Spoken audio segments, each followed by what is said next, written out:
बहुत साल पहले की बात है। बिहार के पूर्वी इलाके में एक हरा भरा गांव था, सुंदरपुर। गांव के चारों ओर पहले आम और पीपल के पेड़, बीच में बहती पतली सी नदी और सुबह शाम खेतों से आती मिट्टी की खुशबू। लोग मेहनती थे लेकिन गरीब, क्योंकि गांव की सारी जमीन एक ही आदमी की थी, ठाकुर रंजीत सिंह, जो उस पूरे इलाके का जमींदार था। ठाकुर की अकड़ ऐसी थी कि कोई उसकी आंखों में सीधा देख भी नहीं सकता था। उसकी बात ही कानून थी। गांव के किसान दिन रात मेहनत करते, लेकिन अपनी मेहनत का फल खुद नहीं खाते। आधी से ज्यादा फसल ठाकुर के गोदाम में चली जाती। अगर किसी साल फसल खराब हो जाए तो भी लगान माफ नहीं होता था। ठाकुर का मुंशी हर महीने गांव में घूमकर लगान वसूलता, और अगर कोई ना दे पाए तो उसका बैल, हल या यहां तक कि घर तक जब्त कर लिया जाता। गांव में गरीब किसान रहता था, रघु। वो मेहनती था, पर किस्मत ने उसे कभी मुस्कुराने का मौका नहीं दिया। उसके पास बस 1 बीघा जमीन थी, वो भी ठाकुर की थी, बस खेती करने के लिए मिली हुई। उसी से रघु, उसकी पत्नी गौरी और 2 छोटे बच्चे, सोनू 10 साल और गीता 8 साल का गुजारा चलता। गौरी सुबह से शाम तक खेतों में रघु के साथ काम करती। बच्चों की आंखों में भूख की चमक और उम्मीद दोनों झलकती थी। वे अक्सर पूछते कि बाबा, हमारा भी घर बड़ा होगा कभी? रघु मुस्कुराकर कहता, हाँ बेटा, जब भगवान चाहेगा तब जरूर होगा। पर भीतर ही भीतर वो जानता था कि भगवान से ज्यादा इंसाफ इंसान की हिम्मत से आता है। उस साल बारिश बहुत कम हुई थी। खेतों में दरारें पड़ गई थी, फसल आधी ही उगी थी। रघु सोच रहा था कि कैसे लगान भरेगा। तभी एक दिन मुंशी आया, हाथ में रजिस्टर लिए। मुंशी सख्ती से बोला, रघु, ठाकुर साहब का हुक्म है, 7 दिन में लगान दो, वरना जमीन छीनी जाएगी। रघु विनम्रता से बोले, मुंशी जी, इस बार तो आसमान ने भी साथ नहीं दिया। 2 हफ्ते का वक्त दे दीजिए, मैं किसी तरह दे दूंगा। मुंशी हंसते हुए बोला, बहाने ठाकुर साहब नहीं सुनते। अगर हफ्ते भर में पैसे नहीं दिए तो बैल, हल सब उठवा लिया जाएगा। रघु चुप रह गया। उसकी आंखों में आंसू थे, पर आत्मसम्मान भी था। रात को घर में रोटी के साथ आंसू बिखाए गए। गौरी ने कहा, सुनिए, अगर तू चाहे तो मैं शहर जाकर किसी के घर बर्तन मांज लूं। रघु ने सिर झुका लिया, बोला, नहीं गौरी, हम मेहनत करेंगे, पर अपनी जमीन और इज्जत किसी के आगे झुकाकर नहीं देंगे। अगले दिन खबर फैली कि रामू किसान का घर ठाकुर ने जब्त कर लिया, क्योंकि वो लगान नहीं दे पाया। रामू की बूढ़ी मां जमीन पर गिर पड़ी और रोती रही। गांव वाले खामोश खड़े थे, कोई कुछ बोलने की हिम्मत नहीं कर रहा था।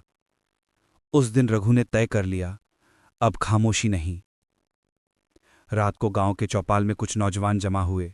रघु, हरिया, भीमा, सुरगना और कुछ और किसान।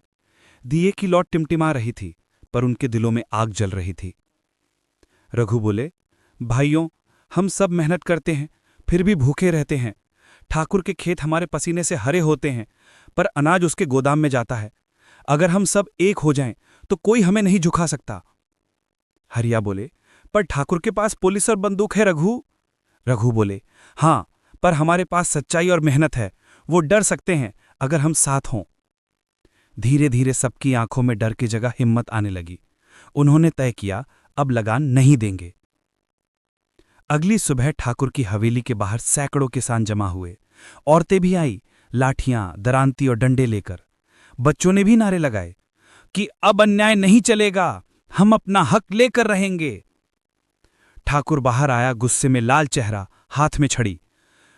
ठाकुर बोला, कौन है जो मेरे खिलाफ आवाज उठा रहा है? रघु आगे बढ़कर बोले, हम सब। अब कोई लगान नहीं देगा जब तक जमीन हमें वापस नहीं मिलती। ठाकुर बोला, गद्दार, तुम सबको मैं सजा दूंगा। भीमा बोले, सजा अब नहीं होगी ठाकुर, अब इंसाफ होगा। चौकीदारों ने किसानों पर हमला करने की कोशिश की, पर गांव वालों ने उन्हें खदेड़ दिया। पहली बार ठाकुर को पीछे हटना पड़ा।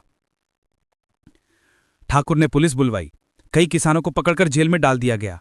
रघु भी उनमें था, लेकिन उसकी पत्नी गौरी हार मानने वालों में नहीं थी। वो अपने छोटे बच्चों को साथ लेकर जिला मुख्यालय गई। भीषण धूप में घंटों खड़ी रही, अफसर से मिलने का इंतजार करती रही। गौरी बोली, साहब, हमारे गांव का ठाकुर हमसे हमारी जमीन छीन रहा है। हम मजदूर नहीं, किसान हैं। अफसर ने पहले ध्यान नहीं दिया, पर धीरे धीरे सुर्खियां बनने लगी।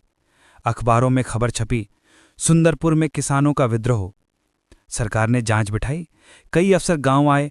उन्होंने देखा कि कैसे ठाकुर गांव वालों को गुलाम बना के रखता था। कुछ महीनों बाद आदेश जारी हुआ, जमींदारी प्रथा खत्म की जाएगी और जमीनें किसानों को दी जाएंगी। 6 महीने बाद रघु जेल से रिहा हुआ। गांव में ढोल नगाड़े बजे। हर किसान को उसकी जमीन का कागज मिला। गौरी की आंखों में आंसू थे, खुशी के। बच्चे भागकर बोले, बाबा, अब हमारी जमीन हमारी हो गई। रघु ने आसमान की ओर देखा और कहा, ईश्वर, तूने हमारी सुन ली। अब गांव में लोग अपने खेतों में अपने लिए काम करते थे।